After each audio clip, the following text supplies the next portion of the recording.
Aquí en este canal muchas veces voy a querer hablaros, si me apetecerá, tener algunos vídeos comentando ciertas cosas sobre el diseño de algunos juegos del pasado que me parecieron alucinantes y que revolucionaron para mí el sistema de juego, como Ashes, Rise of the Phoenix Born o Netrunner, que fue otro juegazo, el sistema original que tuvo Keyforge, aunque la semana pasada ya comentamos que el pobre se pegó un buen batacazo, pero hoy quiero hablaros de uno de los últimos, de las últimas mecánicas, de las últimas formas de jugar que ha salido dentro de los TCGs, que me parece realmente revolucionaria. Arregla un montón de cosas y de problemas que suelen tener los TCGs.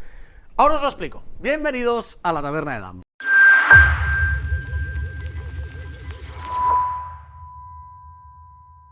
Pues muy buenas a todos, bienvenidos aquí a la Taberna de Dan. Tomad asiento, tomaros algo. Hoy quiero hablaros de esa mecánica que para mí ha sido revolucionaria de los últimos tiempos. Y como viene siendo costumbre, no os voy a hacer esperar mucho más. Dicha mecánica es el sistema de generación de recursos que tienen juegos como Star Wars Unlimited y como Altered, ¿vale? Que ambos comparten el mismo sistema de generación de recursos. Y dejarme explicar un poco más, porque hace relativamente poco os he estado hablando en un vídeo sobre lo peor que para mí tiene Magic, que es el tema del sistema de maná. Os lo dejaré por aquí arriba por si lo queréis ver. Y os comenté un poco por encima que a mí este sistema me parecía alucinante. Y de verdad, me parece un sistema de 10, un sistema perfecto que arregla un montón de cosas que los juegos de cartas suelen tener y que lo hacen de una forma brutal. Para mí tiene 3 puntos clave este sistema, ¿vale?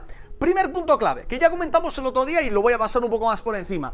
Es un sistema de generación de recursos pasivo. Es decir, para poneros en contexto, en el juego, ¿vale? En estos juegos, por si no conocéis el sistema de generación de maná, es muy rápido. Al final de cada turno vamos a robar 2 cartas, ¿vale? Y de todas las cartas que tengamos en la mano, es exactamente igual en los dos juegos, de todas las cartas que tengamos en la mano, una de ellas la vamos a bajar boca abajo dentro de nuestra zona de juego para que sea un maná para siguientes turnos, ¿vale? Un punto de maná, o como una tierra de Magic, podríamos decir, o como una energía de Pokémon, ¿vale? Tenemos un maná ahí que podemos usar y cada turno los podemos ir agotando para jugar nuevas cartas.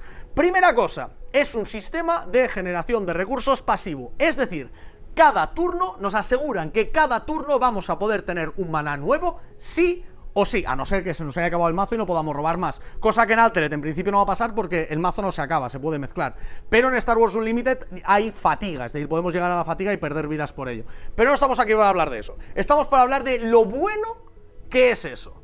Lo comentamos ya más en profundidad dentro del vídeo de lo peor que tiene Magic, que os comentaba antes, que para mí, personalmente, y a lo que han ido tendiendo los juegos de cartas en los últimos tiempos, la generación de maná me parece un sistema muy importante y algo que no tendría que estar dado al azar. El azar ya es suficiente en un propio juego de cartas con el propio robo de las cartas de juego. La generación de maná para mí nunca debería ser algo aleatorio o algo que dependiera de un azar, como por ejemplo pasa en Magic. En este caso, cada turno nos aseguramos que podremos tener un maná nuevo en mesa, por lo tanto, nuestros cálculos de cuándo podremos jugar ciertas cartas o no van a ir muy relacionadas con esa generación de maná. Que es cierto que hay ciertos mazos que luego pueden rampear y llegar más rápido al maná, podemos romper manás de otros y demás, pero esos cálculos y esa forma de plantear la partida la podemos tener mucho más en cuenta desde el inicio de la partida. Y a esto, con el planteamiento, vamos a lo segundo, que para mí es brutal de este sistema de maná, que es el ciclado de mazo. Dentro de otros juegos de cartas, normalmente siempre robamos una única carta, y esa es la carta que vamos a ver, ¿vale? Estos juegos son juegos donde el ciclado del mazo es mucho más rápido, porque tú en lugar de robar una única carta cada turno, vas a robar 2, y vas a profundizar mucho más en el mazo. Los mazos, por ejemplo, de Star Wars Unlimited son de 50 cartas, por lo tanto, en 25 turnos habrás visto todo el mazo, y eso sin contar con las cartas iniciales que robas, por lo tanto serán menos.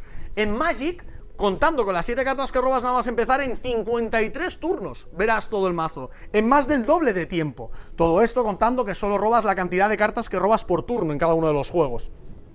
Pero esto hace que el ciclado del mazo sea mucho más rápido y veas mucho antes las cartas que has querido meter dentro del mazo. Por lo tanto, la probabilidad de robar esas cartas que tú has metido en el mazo y que te van a servir en tu enfrentamiento y como has montado ese plan, llegará mucho antes.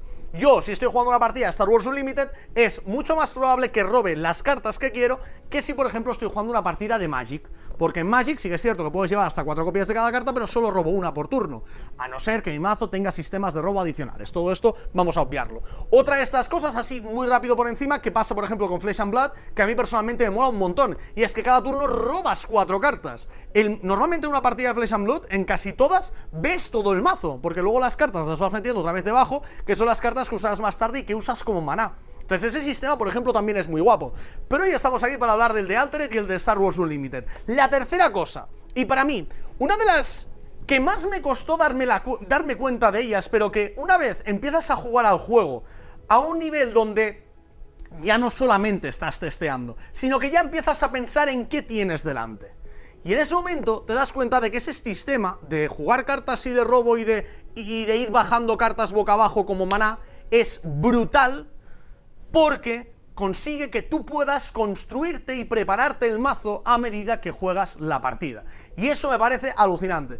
Aquellos que me conozcáis de hace tiempo, sobre todo también un poco del mundo de los juegos de mesa, sabréis que hay un sistema de juego que se llama el deck building, la construcción de mazos, que es un sistema que a mí personalmente me lleva flipando desde hace muchísimos años. En el deck building, rápidamente, los dos jugadores empezaremos con un mazo básico, y a medida que avance la partida iremos metiéndonos cartas en el mazo que harán que cada vez hagamos mejores y más acciones, ¿vale? Esto es un poco el fundamento de los juegos de construcción de mazos.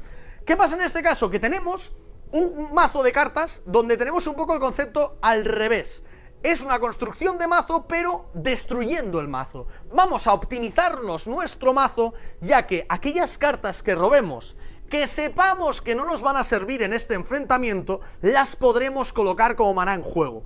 Y esto, como os digo, te empiezas a dar cuenta a partir de que ya has jugado varias partidas. Porque normalmente tú la primera partida que juegas a estos juegos suelen ser tomas de contacto. Tú estás muy pendiente de lo tuyo, estás como un burrete aquí con los dos estos a los lados, no recuerdo cómo se llaman, con las dos paredes, y estás mirando lo tuyo y jugando tu partida. Pero cuando empiezas a entender el juego y empiezas a decir, vale, ya conozco mi mazo, ahora quiero conocer el tuyo y saber cómo jugar para ganarte, es cuando esa decisión de qué carta bajas ya no es únicamente la que no puedo jugar este turno, la que no me cuadra por curva de maná, la que no me interesa porque no le veo un efecto guay. No.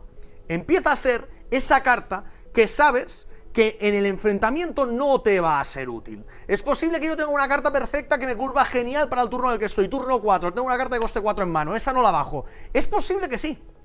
Es posible que sí. Por poneros un ejemplo así súper rápido, en Altered me pasaba que estaba jugando con un mazo, el mazo morado, que es un mazo así más controlero, que es muy importante saber lo que tiene el oponente, y estaba jugando contra un mazo de color verde que se centraba mucho en anclar cartas en el tablero y que me hacía robar muchas cartas. Entonces, yo, todas las cartas que robaba que me generaran robo, cartas que me permitían interactuar con cartas del otro y robaba cartas y tal, casi todas me las ponía en la parte de abajo. Y como sabía que había cartas del oponente que son muy fuertes y que se anclan en la mesa y se quedan en la mesa dando por saco, había ciertas cartas que a lo mejor por coste nunca tendría que haberme las quedado. Me quedaba en mano inicial cartas de coste 5, pero porque sabía que esas cartas eran los counters perfectos para ciertas cartas de mi oponente. Entonces me importaba poco que me estuvieran ocupando un hueco en la mano durante las primeras instancias de la partida, porque sabía que en instancias un pelín más avanzadas esas cartas iban a ser cruciales para la victoria. Y esto nos lo da este sistema de juego, que lo que hace es que, otro de los conceptos geniales, realmente entra dentro de la tercera ventaja que tiene este sistema de juego, pero podríamos contabilizarlo como la cuarta, que lo que hace es que puedes llevar tu banquillo dentro del deck, ¿vale? En Magic se implementó una mecánica que es la mecánica del banquillo, ¿vale? Que tú cuando terminas la primera partida puedes meterte cartas dentro del mazo para ver cómo vas a jugar contra tu oponente, conociendo un poco qué es lo que te va a jugar, ¿vale? El tema del banquillo. En otros juegos, como por ejemplo Flesh and Blood, que es al mejor de uno, lo que haces es ves qué héroe tiene el oponente y en base al héroe que tiene el oponente tú te puedes meter ciertas cartas de banquillo antes de empezar la partida. Sabes que te está jugando una Dromai, por ejemplo, que sabes que tiene unos ataques, de unas cartas que tú con ataques de ataque 6 se las puedes romper, pues te metes ciertas cartas en tu mazo que son útiles. O te va a tocar contra un personaje que te hace daño arcano, que te hace daño mágico, que eso cuanto más pitch, cuanto más manas tengas, pues más lo aguantas, pues te metes ciertas cartas. ¿Qué pasa? Que en estos juegos no sé cómo lo van a hacer, porque todavía no lo han dicho, no han dicho si habrá banquillo o no. Bueno, sí que comentaron que de Star Wars Unlimited habría banquillo, pero no comentaron la cantidad de partidas que habría, pero no es tan importante el tener un banquillo externo porque, sinceramente, lo puedes llevar directamente dentro del mazo. Imaginad que yo tengo mi mazo de 50 cartas de Star Wars Unlimited y 10 de esas cartas son situacionales. En depende de qué enfrentamientos son buenísimas, pero en otros enfrentamientos no me sirven para nada. ¿Qué pasa? Que en el momento en el que yo las robe, valoro, digo, vale, de estas 7 cartas que tengo en mano, ¿cuál me sirve menos contra mi oponente? Esta, pues para abajo. Y no es una carta que me esté ocupando un hueco y me esté dando un robo malo, un mal draw, un mal top deck contra ciertos enfrentamientos. En estos juegos apenas habrá mal top deck, porque tú robarás 2 cartas y de las 2 la peor la bajas y la otra, esperemos que sea buena, es posible que tengas justo 2 malos top deck. Pero bueno, ya son 2, ya es el doble de probabilidades de robar bien. Entonces, ya partiendo un poco de esto y ya terminando un poco el vídeo, que sé que estas cosillas a mí personalmente me encantan, es decir, me parece que como fundamento de diseño es brutal, arregla un montón de problemas que tienen los juegos de cartas, el poco ciclado del mazo, el tema del banquillo, el tema de los recursos de forma aleatoria, arregla un montón de cosas de una forma brutalmente elegante. Robas 2 cartas y de esas 2, una la bajas a la mesa.